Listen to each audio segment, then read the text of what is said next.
Olá, seja muito bem-vinda e bem-vindo também, que eu sei que os homens nos visitam aqui no nosso Pink Powercast, ainda mais nesse tema tão maravilhoso dessa temporada. Nós estamos no segundo episódio falando sobre liderança. Como você ser o líder que Deus te levantou e te criou para ser. Olha, já aproveita e já faz aí a tua inscrição nas nossas plataformas de streaming. Segue aí, a gente está em todas as plataformas e também aqui no meu canal do YouTube, Flávia Reis, você pode se inscrever e ativar as notificações para saber. Todas as semanas nós vamos estar juntos nessa temporada, dedicados a falar disso. Eu recebo muitas perguntas de pastoras, de líderes, mulheres líderes, esposas de pastores, como que eu posso encontrar o meu lugar, como que eu posso desenvolver a minha voz, levantar, treinar pessoas. E como eu disse no episódio anterior, uma das coisas que eu mais amo fazer é levantar a gente. Esses dias eu estava numa conferência e eu vi um pastor amigo nosso falar algo que eu achei o máximo, gente. Eu nunca tinha pensado dessa perspectiva. Ele disse assim: olha, o seu sucesso é o meu descanso. E eu fiquei, meu Deus, eu sempre acreditei nisso, mas eu não sabia expressar em palavras como ele falou dessa forma. Porque todas as vezes que você levanta alguém e ela começa a romper nos seus dons e a fluir e a assumir o lugar dela, isso te traz um descanso, porque você já pode transferir para ela o seu coração, delegar missões, tarefas e empreender, né, para um novo caminho, abrir a sua visão para fazer algo como visionária, como visionário em outra esfera que você não podia antes porque você estava ocupada fazendo coisas básicas. Então, eu sempre digo o seguinte, que um dos nossos papéis mais poderosos como líder é posicionar pessoas no lugar de destino delas, e isso vai também nos liberar para que a gente possa dar passos ousados em direção a abrir caminhos que ainda não estão abertos. Então, toda pessoa que tem a mentalidade corajosa, desbravadora, visionária, se sente muito empolgada em começar coisas, em abrir um caminho que ainda não foi aberto. Meu marido, por exemplo, é assim, Fred, ele é um visionário, ele é um desbravador. Então, a grande paixão da vida dele é começar a abrir aquele caminho onde foi difícil, onde talvez ninguém tinha tido ainda a percepção, a visão, ou ainda a coragem, a força para começar. Ele tem essa garra, essa fé, ele é um homem de fé. Então ele vai abrindo caminhos e vai posicionando pessoas, e a gente vai lá, né? Eu digo que ele é o trator e eu sou aquela que vem pavimentando depois, passando o asfalto, né? Que é para organizar aquilo que ele abriu o caminho. E é muito interessante a gente entender essas peculiaridades de cada um para entender o nosso lugar. Mas hoje nós vamos falar das 5 características de uma liderança relevante, e é lógico que eu quero começar lendo um texto da palavra de Deus com o maior líder de todos, que foi Jesus, é a nossa inspiração. E eu vou pegar um cenário aqui de Jesus numa situação de prensa, de crise, e é um texto que eu sempre volto para meditar, porque como Jesus se portou naquele dia, no dia mais difícil, nos ensina tanto.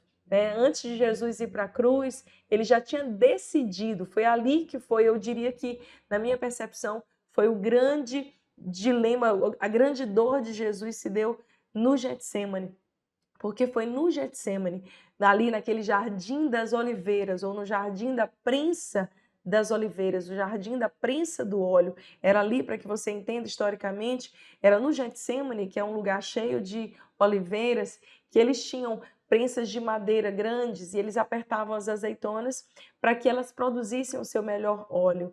E de maneira profética, Jesus entra no Getsemane, esse jardim onde ele foi prensado, e ele conseguiu produzir o seu melhor óleo. Então, o que a gente produz quando a gente está passando por uma crise? Qual é o fruto das nossas crises? Qual é o fruto dos dias onde nós somos apertados, prensados? Será que a gente tem produzido o nosso melhor azeite? Ou será que a gente tem desistido ou de fato, nesses dias, colocado tudo a perder? Isso é uma coisa para a gente pensar.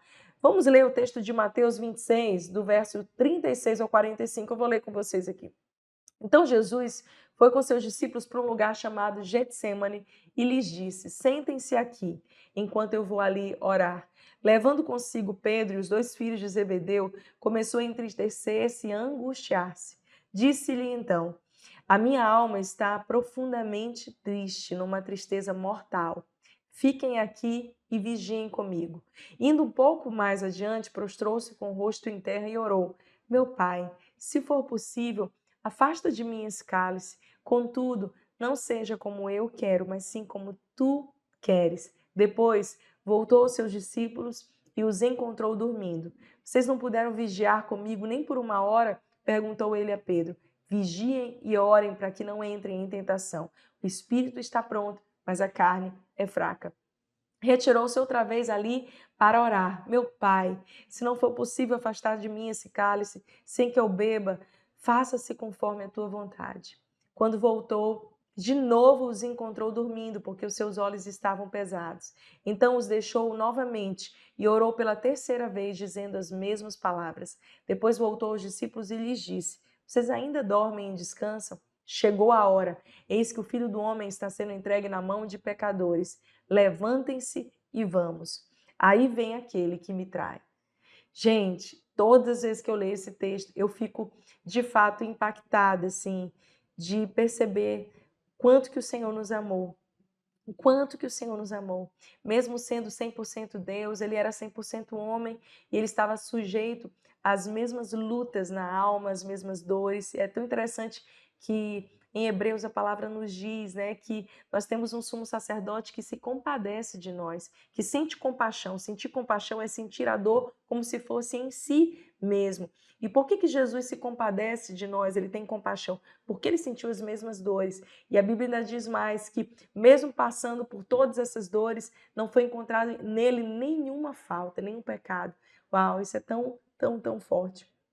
E é algo que fala muito ao meu coração, porque Jesus está aqui no jardim da prensa do azeite e a Bíblia fala desse momento da humanidade dele. Nós falamos no primeiro episódio do Pink Podcast o quanto que você não é super-herói, né? E que muitas vezes a gente acha que espiritualidade é quando a gente é desumanizado, enquanto nada disso. O próprio Deus, Jesus aqui, em forma de homem, o ser mais espiritual de todos, estava em forma humana. Então, se Deus se humanizou, por que nós queremos nos desumanizar? Isso fica essa pergunta, né, na mente. A Bíblia fala que Jesus sentiu essa dor, uma angústia profunda, que o doutor Lucas, né, no Evangelho de Lucas, ele vai falar que Jesus chorou e suou sangue, né? Ele teve lágrimas de sangue num processo que a medicina, a saúde, conhece como hematidrose. É um processo extremamente raro na literatura médica, porque ele fala quando rompem os capilares, os vasos sanguíneos se rompem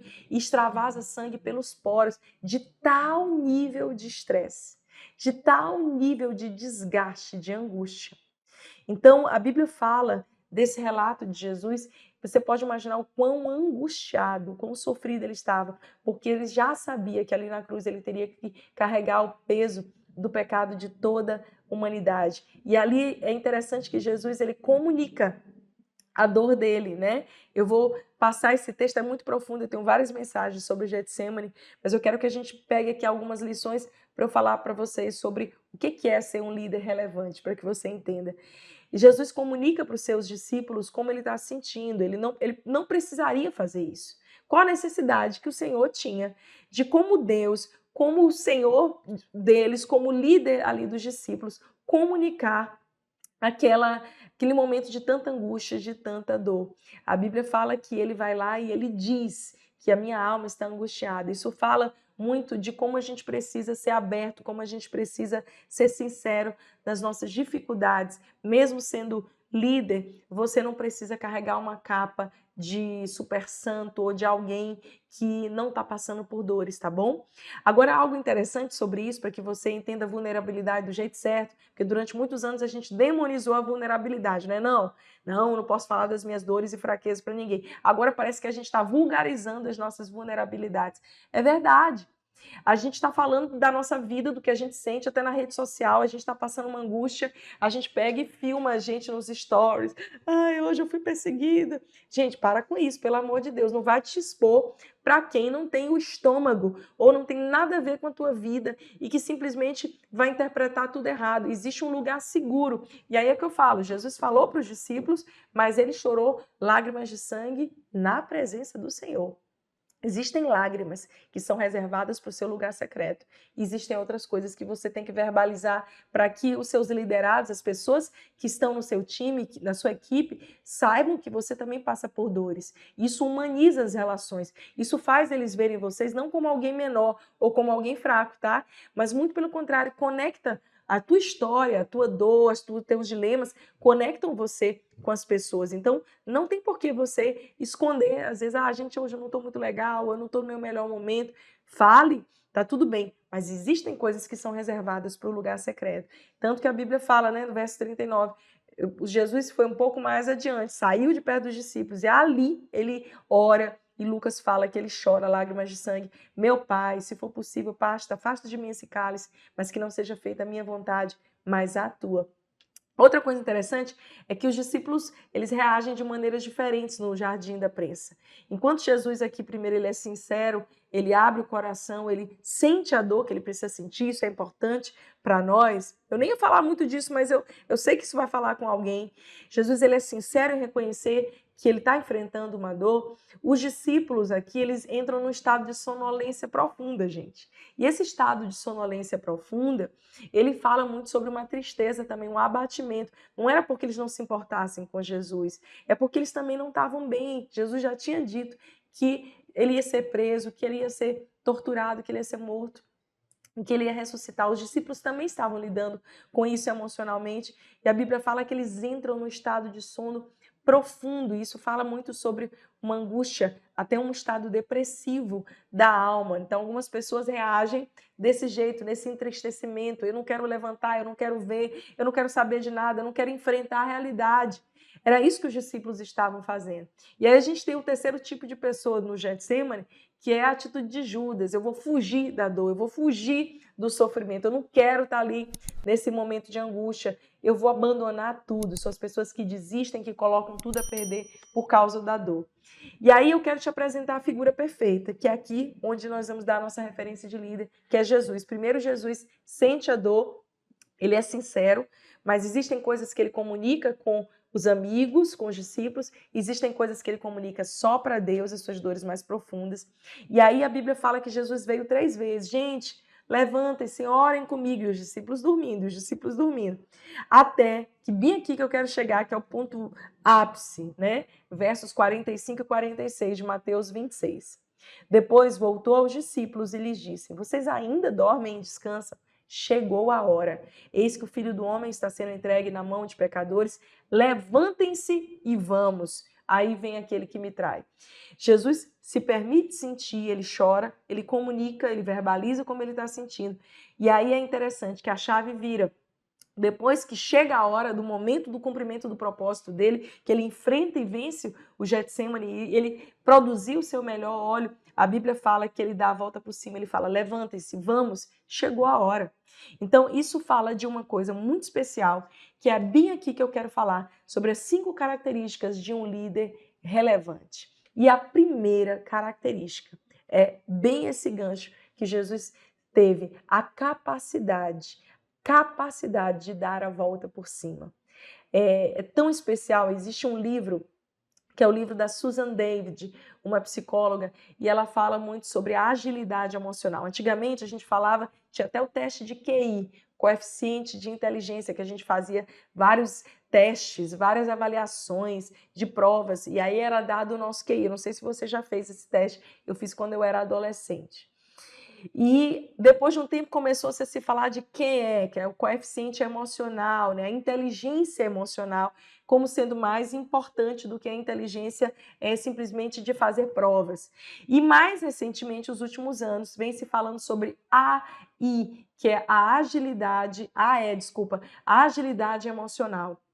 Então, hoje se fala dessa capacidade de dar a volta por cima. E a Susan David, ela cita que alguns passos para que você seja alguém ágil emocionalmente. O primeiro passo que ela diz é se permitir sentir a dor. E o interessante é que ela não é cristã, mas nesse livro ela cita Jesus como o mais ágil emocionalmente de todos, o líder mais ágil emocionalmente. Então, a primeira coisa para você ser alguém que dá a volta por cima, que sabe dar a volta por cima, que é ágil emocionalmente, é se permitir sentir a dor.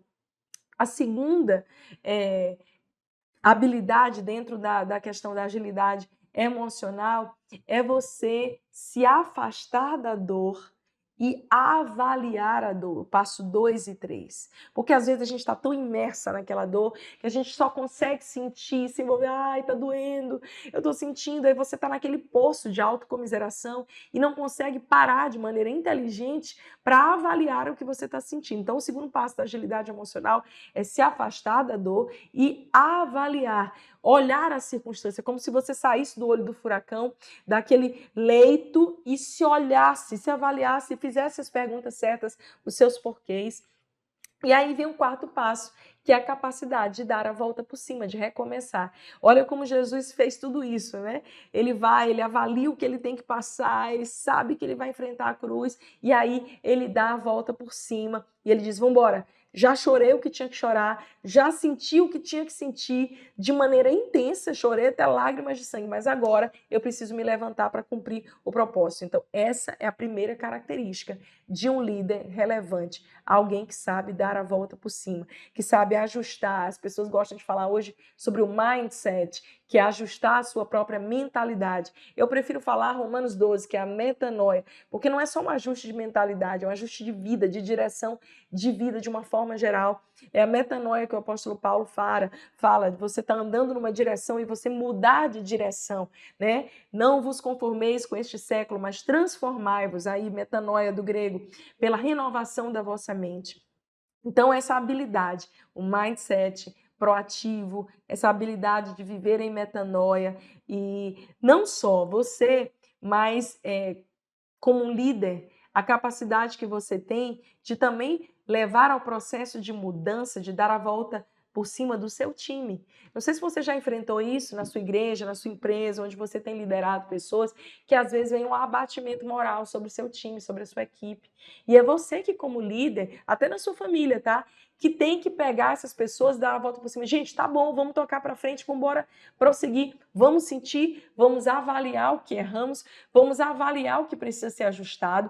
A gente não vai fugir, né, como Judas fugiu do Getsemane, a gente vai encarar a dor, vai encarar as nossas perdas, encarar o que não deu certo, as nossas frustrações, o que nós erramos, vamos encarar. Mas também, depois de toda essa avaliação, não vamos ficar nesse leito de autocomiseração, não. Ah, deu tudo errado, ah, pobre de mim, pobre coitado, a nossa igreja está enfrentando uma luta, a minha empresa, a minha família. Não, a habilidade de se levantar, dar a volta por cima e de ajustar as pessoas ao seu redor para que elas deem a volta por cima. Olha como Jesus nessa hora ele não já estava, gente, vem orar comigo, não. Ele estava, era assim, bora, levantem porque já está na hora da gente se posicionar. Eu vou para a cruz, está chegando aquele que vai me trair, chegou a minha hora, eu preciso caminhar. Segunda característica de uma liderança relevante, comunicar o propósito para o seu time. Isso é tão forte, uma boa comunicação. Não essa comunicação só de didática, de fala, de habilidades, as técnicas de comunicação. Não é disso que eu estou falando, isso é importante também. Mas é de transferir o seu coração. Eu vou falar já um pouquinho mais sobre isso, mas é de comunicar às pessoas, fazer elas entenderem o que Deus tem colocado no seu coração. Tem muita gente que diz assim, eu estou sozinha no ministério, eu não tenho time, eu não tenho equipe. Por que não tem? Porque muitas vezes você não sabe comunicar aquilo que Deus te deu, isso é muito forte. Às vezes a gente vai muito nessa pressão de gerar resultado. Não, o propósito é, a gente mostra o fim, né? O propósito é esse, é lá que nós vamos chegar, mas a gente não sabe comunicar. Então essa liderança relevante, ela tem um papel de contrariar o caos. Uau, anota isso. Contrariar o caos e gerar novas pessoas que estejam ali com a mesma visão, com o mesmo coração que você. Essa capacidade de comunicar é fundamental para gerar envolvimento e pertencimento de equipe. Veja, gente, em 3 anos e meio, Jesus construiu um time. Ele pegou os mais improváveis. Se ele fosse pegar ali na lista do RH da sua empresa, ele ia pegar aqueles que não foram aprovados. Jesus pegou os homens mais incautos, rústicos, duros, alguns religiosos, outros que não tinham nada a ver com a religião, como Mateus, que era cobrador de impostos. Tanta gente diferente, e ele fez um time, e esse time, porque Jesus executou o seu ministério de maneira prática aqui na Terra há 3 anos e meio. Esse time foi que foi passando o bastão de geração em geração.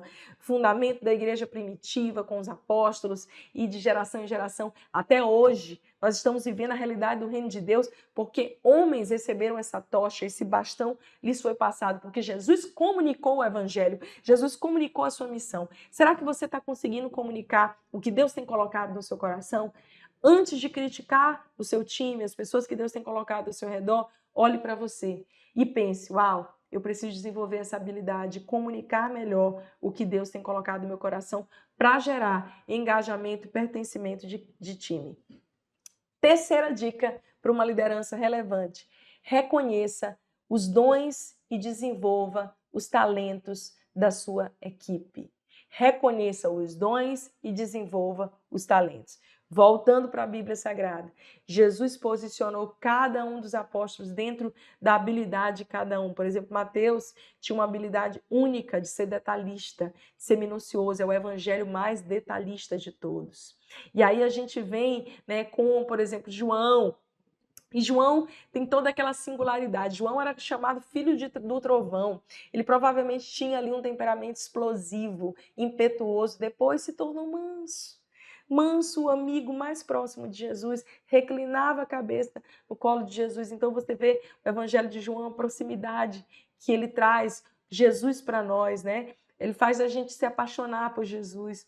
E Jesus foi pegando cada um deles. Pedro, por exemplo, que era ali sanguíneo, impetuoso, né? Tinha vários defeitos, mas que lapidados depois, e depois de uma experiência com o Espírito Santo, Pedro se transforma naquele líder tão ousado, que foi ali o apóstolo da igreja primitiva, aquele que era líder sobre outros. Jesus foi reconhecendo dons de cada um que ele tinha dado e desenvolvendo as habilidades dele nesse processo de treinamento de equipes. Então, é muito importante para que você seja uma líder, uma mulher líder, um homem líder relevante, saber potencializar os talentos das pessoas que estão ao seu redor. Essa é uma das principais características de um líder.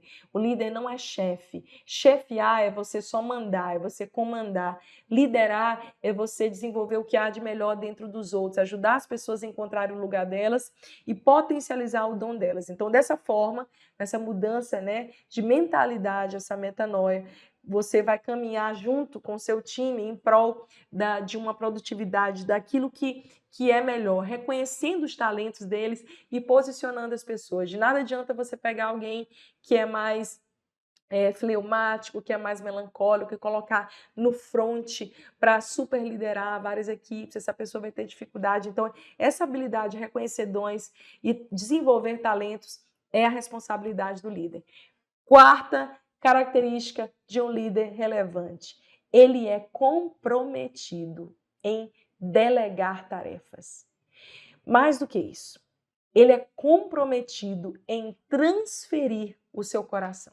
Eu falei sobre a comunicação ainda há pouco, mas isso aqui é mais específico, porque o líder relevante, ele aprende a distribuir as tarefas de acordo com a situação, a competência de cada um, ele sabe as habilidades das pessoas que estão ao seu redor, ao contrário de uma liderança mais arcaica, mais tradicional, né? Uma liderança mais antiga, que não levanta, não treina pessoas, ela é uma liderança ciumenta, ela começa a delegar tarefas e missões, mas ela não confia nas pessoas e simplesmente não quer que as pessoas cresçam pelo medo de ocuparem o lugar delas. Mas uma liderança relevante, uma liderança bíblica, ela não tem esse problema, porque não é sobre nós, é sobre o reino de Deus. E independente da área que você está, até na sua empresa, você sabe, o seu sucesso é o meu descanso. Então, quando você treina as pessoas do seu time, o fato dela ser bem-sucedida não quer dizer que ela vai ofuscar você. Para com isso. Isso é um pensamento muito pequeno e limitado. Muito pelo contrário, essa pessoa vai te ajudar e você vai estar liberado para poder empreender visão em nova área, abrir, desbravar uma nova área que ainda não foi desbravada. Então, esse líder, ele sabe que ele depende da contribuição, da inteligência, da competência de todas as pessoas. Ele tem ali dentro do seu time uma cultura de feedback, ele escuta. É interessante, né? Como Jesus muitas vezes pergunta, ele pede feedback para os seus discípulos, gente. Ele pergunta para as pessoas o que as pessoas estão dizendo e o que vocês estão achando, o que vocês estão dizendo que eu sou. Ele escuta, ele não é um líder, um chefe, um líder impositivo, um líder ditador, um imperador, né? Mesmo sendo Deus, Jesus tem a sensibilidade de ouvir o que está no coração das outras pessoas. Então, isso é muito importante. E quinta e última característica para a gente encerrar esse episódio, posso ouvir um... Tá bom demais, né, gente? Mas o bom é que essa temporada inteira vai ser sobre liderança. Eu tenho tanta coisa para compartilhar com vocês. De verdade, vocês me pedem, sempre me perguntam, pastora, por favor, ensina. Eu que cuido aqui da nossa igreja, de toda essa parte de levantar pessoas, né? Eu amo isso, sempre amei lidar com gestão de pessoas, literalmente fazê-las entenderem o lugar delas em Deus, no louvor, no meio das mulheres, aqui no nosso time do escritório, do office da igreja, treinando, levantando missionários, pastores. Eu amo isso de todo o meu coração. Então, a quinta característica de uma liderança saudável, relevante e saudável, foi bom eu falar isso, é alguém que sabe gerenciar conflitos. Olha bem aqui para mim. Se você é líder, você foi feito para lidar com problema. Você foi feito para lidar com conflitos. Tá tudo bem, gente. Gente, eu sempre digo assim, eu lembro de uma época que eu liderava, eu era bem mais jovem. Ainda sou jovem, tá? Mas eu era bem mais jovem e as pessoas diziam assim, eu não quero ouvir falar de problema, meu Deus. Eu fico ansiosa só de lidar com problema, eu tenho medo de lidar com alguns problemas. Eu falo, gente, o Espírito do Senhor está sobre mim, Ele me ungiu para pregoar as boas novas, para pôr em liberdade os cativos. Eu amo esse texto de Isaías, porque ele profetiza, né, sobre o Messias, mas esse mesmo Espírito atua em nós, o Espírito Santo de Deus, e nos levantou para ungir, para pôr em liberdade. Resumindo, nos ungiu para que a gente possa resolver conflitos, lidar com problemas, lidar com dilemas enormes. E se o problema tem que vir para a mão de alguém, estende a tua mão aí, ó. É para a sua mão, é para a minha mão. Por quê? Porque o Senhor me ungiu. E o que significa unção? Mais do que um arrepio, do que uma experiência sobrenatural, o sentido mais bíblico de unção é a habilidade para fazer aquilo que naturalmente eu não faria, conforme as minhas forças. Eu vou repetir. Unção é a habilidade para fazer aquilo que nas minhas forças eu não conseguiria. Então o Senhor te ungiu para ser um gerenciador de conflito. Gente, o tanto de problema que Jesus teve que resolver naquela equipe dele, um contra o outro, um falando contra o outro, meu Deus. E ele estava ali de maneira sempre mansa, humilde, lidando, né? Entenda que mais do que ditar regras, você gerar isso, né? Ser um líder relevante, é você poder gerenciar isso, cuidar do coração do seu time, deixar alguns conflitos são importantes. Você sabia disso? Eu me lembro que quando eu estava no Exército, uma vez eu falei assim com o meu comandante, alguma conversa, eu falei, que bom que o Brasil não se envolve em guerra, que bom que a gente está em tempos de paz. Eu não sei, ele entrou numa caixa filosófica, gente, aí ele me disse assim, mas algumas guerras são necessárias para que a gente tenha uma paz verdadeira, porque alguns momentos de paz, Flávia, não são de verdade, eles são falsos, são falsas, e você muitas vezes fica fingindo, que eu estava querendo dizer isso, você fica fingindo que está em paz e na verdade não está, você está ali só fugindo de um conflito. Então o que ele quis dizer foi, existem algumas guerras que são necessárias que sejam travadas, alguns conflitos que você tem que encarar e tratar e tem que ser você que é líder, tá? Tem que ser você chamar as pessoas, colocar sentada, trazer a luz com sabedoria, com graça, com amor, com docilidade, com amabilidade, né? A Bíblia fala sobre o fruto do Espírito, benignidade, bondade, mansidão, domínio próprio. Tudo isso tem que estar na mesa. Tudo isso tem que estar no meio de vocês quando você for resolver o conflito. Você tem que estar cheio do fruto do Espírito para poder conduzir aquela situação da melhor maneira. Mas não fuja do conflito, porque algumas guerras são necessárias para que haja uma paz genuína. Então, a maneira que você pode receber essa paz genuína, o shalom de Deus, que é nada quebrado, nada faltando, nada fora do lugar, muitas vezes é encarando conflitos, lidando, dizendo, peraí, isso até espiritualmente, Satanás, tu não vai tocar na minha família, é se levantar em favor da sua família, é fechar a porta da sua casa para a ação do inimigo, é não ficar de maneira passiva, ai, coitadinha de mim, coitadinho de mim, não, eu não quero problema, não quero nem ouvir essa palavra, conflito, não, por favor, eu tenho medo de lidar com conflitos. Não, você foi chamado se você é um líder, a gente já sabe que é, porque ouvimos no episódio 1, você tem que aprender a gerenciar e a lidar com conflitos de uma maneira mais leve e de uma maneira mais cheia do Espírito Santo, com a unção do Espírito Santo. Amém, gente? Muito bom esse tempo aqui com vocês e quero te convidar para que você faça inscrição no nosso canal, ative aí o sininho, as notificações, entre aí comece a seguir a gente no Pink Powercast, em todas as plataformas de streaming, compartilhe com todo mundo se te abençoou, todo mundo aí da sua igreja, da sua casa, da sua empresa, da onde você estiver, que você possa ouvir, ser edificada e mandar para outras pessoas. E eu espero você. Semana que vem a gente está junto no episódio 3. Nós vamos falar dos 5 motivos que te impedem de levantar pessoas. Até lá. Tchau.